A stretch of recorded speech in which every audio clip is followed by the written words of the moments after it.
안녕하세요. 부동산을 보는 눈 리얼아이 박감사입니다. 전 세계적으로 2차 팬데믹으로 접어든 게 이제 확실한 것 같아요.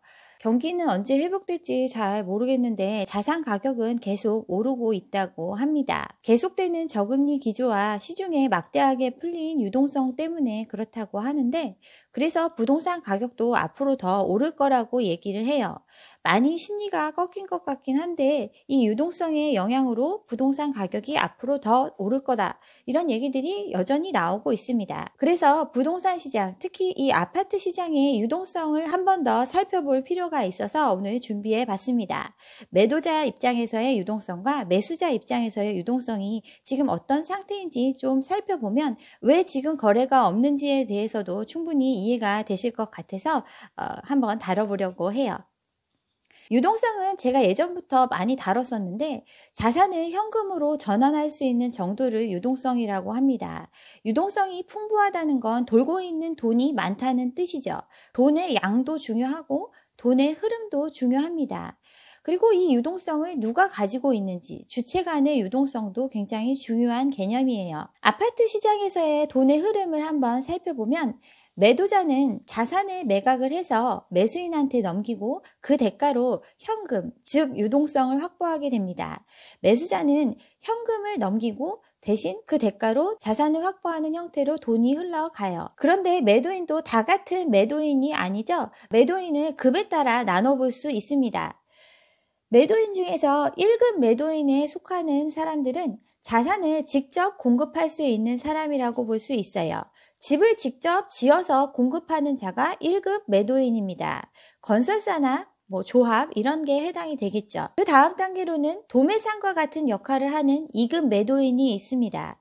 특정 지역의 시세를 컨트롤할 수 있을 수준으로 집을 대량으로 보유하고 있는 사람들이 2급 매도인에 해당된다고 볼 수 있어요. 법인이나 수십 채, 수백 채의 집을 보유한 사람들, 또 임대사업자, 이런 사람들이 여기에 해당이 되겠죠. 마지막으로 3급 매도인, 소매상에 해당하는 사람들이 있는데, 지금 우리 주변에서 많이 볼 수 있는 주위에 있는 사람들입니다. 여러 채 갭 투자한 개인들이 3급 매도인에 해당이 돼요. 매도인별로 유동성도 차이가 있습니다. 1급 매도인은 이미 대부분의 유동성을 확보하고 있고, 이제 남아있는 것들도 팔아치우면서 유동성을 확보하고 있어요. 최근 4, 5년간 분양된 물량이 역대급이었는데, 이 많은 분양을 통해서 집을 팔아서 현금을 많이 보유하게 되었습니다. 예를 들어 볼까요? 부영 호반건설 많이 들어보셨을 텐데, 박근혜 정부 시절에 공공택지를 거의 싹쓸이하다시피 한 그룹들입니다. 계열사나 자회사까지 동원을 해서 LH가 분양한 택지들을 많이 보유를 하게 됐어요. 그리고 그 부지에 많은 아파트를 지어서 공급을 했습니다. 부동산 경기 침체기에 현금이 많은 건설사들은 부지를 싸게 매입을 했고, 건설사들은 거기에 아파트를 지어서 지금 부자가 됐죠. 호반건설 같은 경우는 원래부터 현금이 많기로 유명한 기업이에요. 인천, 평택, 대전, 시흥, 서울에도 위례에도 있고 정말 많은 지역에 분양을 했습니다. 10년 전에 시공능력평가 62위였는데 이제 탑10에 진입을 했죠. 올해도 10위권을 유지하고 있습니다. 또 언론사도 사들였어요. 작년에 서울신문의 3대 주주가 됐죠. 언론사도 사고 도급 순위도 떡상을 했습니다. 중흥건설도 마찬가지예요. 여기도 현금 많은 건설사죠. 추석 전에 공사대금 1,000억 정도는 쏴줄 수 있는 현금이 있는 기업이죠. 여기도 세종시 공공택지 사업을 통해서 중견 건설사로 올라갔습니다. 남도일보뿐 아니라 헤럴드경제나 코리아 헤럴드를 발간하는 헤럴드지를 인수를 했죠. 언론계도 가지고 있어요. 시공능력평가 15위권으로 도약을 했습니다. 여기 대표가 올 초에 3년 내에 대기업을 인수할 거라고 얘기를 했죠. 3년 안에 4조 원 정도는 확보할 수 있기 때문에 이거 갖고 대기업 인수하겠다고 합니다. 유동성 관리를 잘했고 또 현금 많이 갖고 있었던 건설사들은 이렇게 부자가 됐어요. 대우건설 같은 경우 좀 위태로웠었는데 주택사업이 승승장구하면서 막대한 실적으로 회복을 했어요. 올해 35,000가구를 분양을 해서 업계 1위를 전망하고 있습니다. 유동성을 확보하고 있던 기업들은 더 부자가 됐고, 아파트를 팔아서 유동성을 확보한 기업도 기사회생했어요. 건설사뿐 아니고 재계도 지금 유동성 확보에 몰두하고 있죠. 경기 침체 때문에 저가 매물로 나온 투자처를 잡기 위한 대비 목적도 있고 또 여러 가지 상황을 대비해서 현금을 많이 보유하고 있습니다. 유동성 확보 여부에 따라서 기업의 흥망이 갈리기 때문에 유동성 확보를 위한 노력을 하고 있고 거의 성공하고 있죠. 돈을 많이 갖고 있는 건설사들은 웬만한 언론사들을 다 갖고 있죠. 태영건설이 SBS의 지주고 호방건설이 광주방송이나 서울신문을 갖고 있고 부영주택은 TV조선 인천일보의 주주죠. 중흥그룹은 또 헤럴드를 가지고 있습니다. 부원건설도 브릿지경제, 동양건설도 영남일보, 정말 건설사들은 다양한 언론을 소유하고 있어요. 집을 직접 지어서 팔 수 있는 건설사들은 이미 유동성을 확보를 했고 더 확보 중이고 또 시장의 상황을 알려주는 언론과도 매우 친한 사이입니다. 1급 매도인들의 유동성은 풍부한 상태예요. 2급 매도인은 어떤가 한번 볼까요? 2급 매도인, 대량으로 주택을 매집해 두었다가 팔아서 지금 현금 보유를 많이 하고 있습니다. 이미 유동성 확보를 완료했거나 여기도 현재 진행 중이죠. 언론사를 동원할 정도는 안 되지만 특정 단지의 시세를 쥐락펴락할 정도의 물량은 가지고 있는 사람들이에요. 건설 전문가인 서울시 의원이 30채 정도 갖고 있는데 다주택자 엄청 많죠? 11채 이상 갖고 있는 다주택자가 37,000명에 달합니다. 그런데 이 정도 갖고 2급 매도인이라고 말하기는 좀 그렇고 수십 채 이상 갖고 있어야 2급 매도인이라고 볼 수 있어요. 그 정도 주택을 갖고 있던 사람들은 15년도에 정점을 찍고 점점 감소세를 보이고 있어요. 이익을 실현해서 그만큼 많은 현금을 보유하게 됐다는 뜻이죠. 그런데 6채에서 10채 정도 갖고 있는 사람들은 더 늘어나고 있는데 이러한 사람들 흉내 내려고 이렇게 따라하는 사람들도 많이 늘어났습니다. 수백 채 갭 투자에서 성공한 사람들은 이미 현금을 확보하고 있고 또 안 된 사람들은 줄줄이 파산한 경우도 있죠. 작년에 화성 동탄이나 천안에서 수백 채 갭 투자한 사람이 줄 파산을 해가지고 또 깡통 전세 때문에 난리가 난 적도 있었고 또 올해에는 양천구에 집 장사하는 사람이 400억 전세금 떼먹고 해가지고 또 문제가 되기도 했지만 어쨌든 이렇게 기사화되지 않은 많은 사람들이 장기간의 상승장을 통해서 이익을 실현을 했습니다. 지금 말씀드린 1급, 2급 매도인들은 일반적인 사람들은 아닙니다. 우리랑 달라요. 우리가 주변에서 많이 볼 수 있는 사람이 바로 3급 매도인에 해당이 되는데 소매상급이라고 할 수 있어요.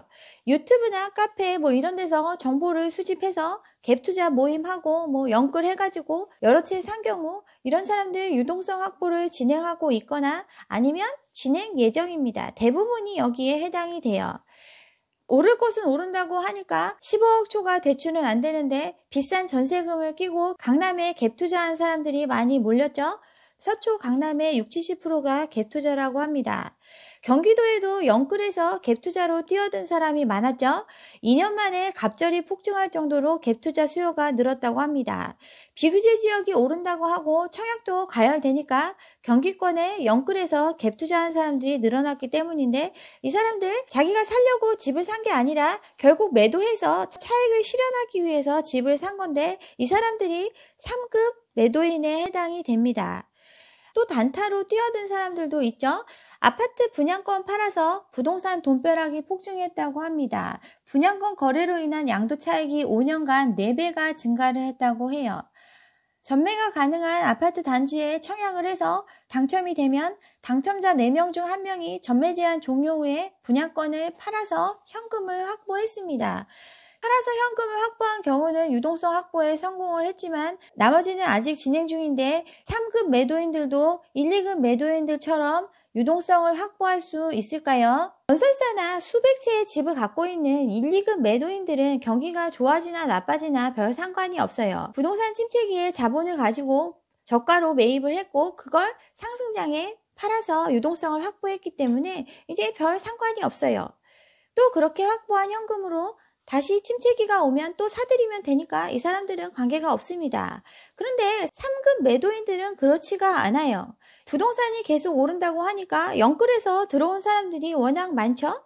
고소득 신용대출 받은 전문직들도 많이 있습니다. 결국 차익을 바라고 1, 2급 매도인들이 던진 매물을 사들인 건데 이들이 유동성을 확보하려면 이들이 산 가격보다 훨씬 비싼 값에 사주는 사람이 있어야 이들도 유동성 확보를 할 수 있는데 시장에 그런 사람이 있을까요? 1급 매도인이 파는 물건은 로또라고 일컬어지는 분양 물건들입니다. 공급자 입장이기 때문에 지금 올라간 시세보다 훨씬 저렴한 가격에 팔아도 남는 사람들이죠. 이급 매도인의 물건도 마찬가지예요. 좋은 물건을 남들이 다 거들떠보지 않던 시기에 사놨다가 팔기 때문에 지금 시세보다 좀 싸게 팔아도 전혀 손해보지 않습니다. 그렇지만 3급 매도인의 물건은 어떤 것들이죠? 1, 2급 매도인들보다 훨씬 비싸게 사들인 매물이고 그 비용을 생각한다면 그들보다 절대 싼 값에 팔 수 없는 사람들이에요. 1, 2급 매도인들이 다시 이 3급의 물건을 사줄 이유는 하나도 없으니까 아직 집을 사지 않은 매수인들이 이 물건을 받아줘야 하는데 그들이 유동성이 어떤지가 굉장히 중요한 상황입니다. 매수인들은 그럼 유동성을 가지고 있을까요? 다시 한번 정리해보면 매도인들은 지금 유동성이 풍부한 상황입니다. 특히나 1급, 2급 매도인들의 유동성은 풍부한 상태예요. 그렇지만 3급 매도인 같은 경우는 이미 유동성을 확보한 경우는 모르겠지만 앞으로 유동성을 확보하기 굉장히 어렵습니다. 아직도 1급, 2급 매도인들이 물건을 팔고 있으니까요. 올해 1월부터 9월까지 서울 청약 평균 경쟁률이 68대 1이었죠. 앞으로 유동성을 끌어낼 수 있는 매수자들은 이러한 물건들을 사주지 3급 매도인이 던지는 물건을 사줄 이유가 없죠? 여기까지 매도인의 유동성에 대해서 살펴봤고요. 다음 시간에는 매수인의 유동성 측면을 또 다뤄보도록 하겠습니다. 네, 여기까지 오늘 준비한 내용이고요. 오늘 제 영상이 좋았다면 좋아요와 구독 잊지 마시고 다음 영상도 함께 해주시기 바랍니다. 감사합니다.